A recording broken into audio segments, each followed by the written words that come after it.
नमस्कार, मेरा नाम श्रेया राय है और भारतीय शिक्षा नीति 2020 आगामी दिनों में कौन कौन से शिक्षा को लेकर बदलाव ले आने वाली है, मैं इसके बारे में आज चर्चा करने जा रही हूँ। भारतीय शिक्षा नीति 2020 के अंदर जाने से पहले मैं आप लोगों को ये बता देना चाहती हूँ कि जो मानव संसाधन विकास मंत्रालय था उसका नाम बदल के अब शिक्षा मंत्रालय कर दिया गया। अब आप लोगों को ये लग रहा होगा कि नाम बदलने से क्या मतलब है। नाम बदलने से कुछ चेंजेस, कोई बदलाव आए ना आए, लेकिन एक पॉजिटिव बदलाव ज़रूर आ जाता है। भारतीय शिक्षा नीति 2020 में कई ऐसे बदलाव किए गए हैं जो पुरानी शिक्षा नीति में नहीं किए गए थे। 2020 की शिक्षा नीति में कुछ ऐसे चेंजेस, कुछ ऐसे बदलाव ले आए गए हैं जो आगामी शिक्षा के क्षेत्र में बहुत ही ज़्यादा कारगर साबित होने वाली है। जैसे अभी तक हम जिस शिक्षा पद्धति को साथ में लेके चल रहे थे, हम 10+2 की शिक्षा पद्धति के साथ चल रहे थे, लेकिन अब उस चीज़ को बदल के 5+3+3+4 कर दिया गया है।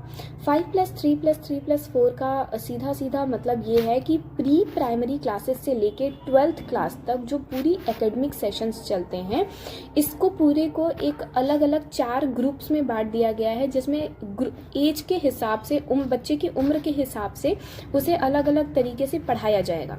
जैसे क्लास 3rd से लेके क्लास 5th तक बच्चे को स्किल ट्रेनिंग दी जाएगी, उसके अंदर कौन कौन सी क्षमताएं हैं उसके हिसाब से उसके आगे की पढ़ाई कंटिन्यू की जाएगी।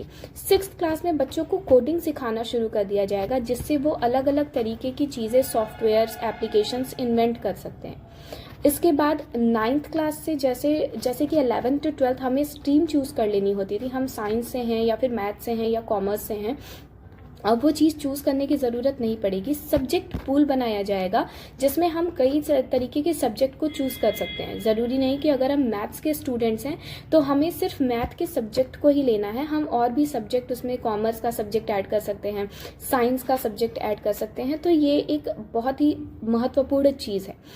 इसके अलावा जो दूसरी चीज़ नई शिक्षा नीति में लाई गई है, जो आगे बच्चों के लिए बहुत ही ज़्यादा अच्छी साबित होने वाली है, वो है multiple entry and multiple exit का सिस्टम। जैसे बहुत सारे ऐसे बच्चे होते हैं जो किसी कोर्स में एडमिशन लेते हैं, लेकिन कुछ टाइम के बाद उन्हें वो चीज़ शायद समझ में नहीं आती है या फिर वो कुछ और करना चाहते हैं, जिसकी वजह से उन्हें उस चीज़ से निकल जाना पड़ता है, लेकिन उन्हें उसका कोई विशेष लाभ नहीं होता क्योंकि वो कंप्लीट नहीं किए रहते हैं उस कोर्स को। लेकिन अब ऐसा नहीं होगा। अब अगर हमने 1 साल किसी कोर्स को कंप्लीट किया, अगर कोई कोर्स 4 साल का है, हमने उसे 1 साल किया है तो हमें उसमें सर्टिफिकेट, अगर हमने 2 साल किया है तो हमें डिप्लोमा, और अगर हमने 3 या 4 साल कर लिया है तो हमें उसका फुल डिग्री मिल जाएगा। इससे हमें ये लाभ होगा कि हम एक साथ 1-1 या 2-2 साल करके हम एक साथ 3 से 4 कोर्सेज कंप्लीट कर सकते हैं। ओके, सो ये एक मल्टीपल एंट्री और मल्टीपल एग्जिट का बहुत ही अच्छा चीज़ इसमें दिखाया गया। तीसरी जो सबसे महत्वपूर्ण चीज़ है, जो आगे आने वाले दिनों में बच्चों के लिए बहुत अच्छी साबित होने वाली है, वो है 3 भाषा को जो मान्यता दी गई है। यहाँ पे सबसे पहले तो 5th क्लास तक बच्चों की मातृभाषा में ही उनको पढ़ाया जाएगा। 3 लैंग्वेजेस कंपलसरी होंगे जो कि उनकी मातृभाषा है, इंग्लिश है और हिंदी है। तो इन तीनों लैंग्वेजेस में बच्चों की पढ़ाई होगी, जो बहुत ही ज़्यादा अच्छा स्टेप है।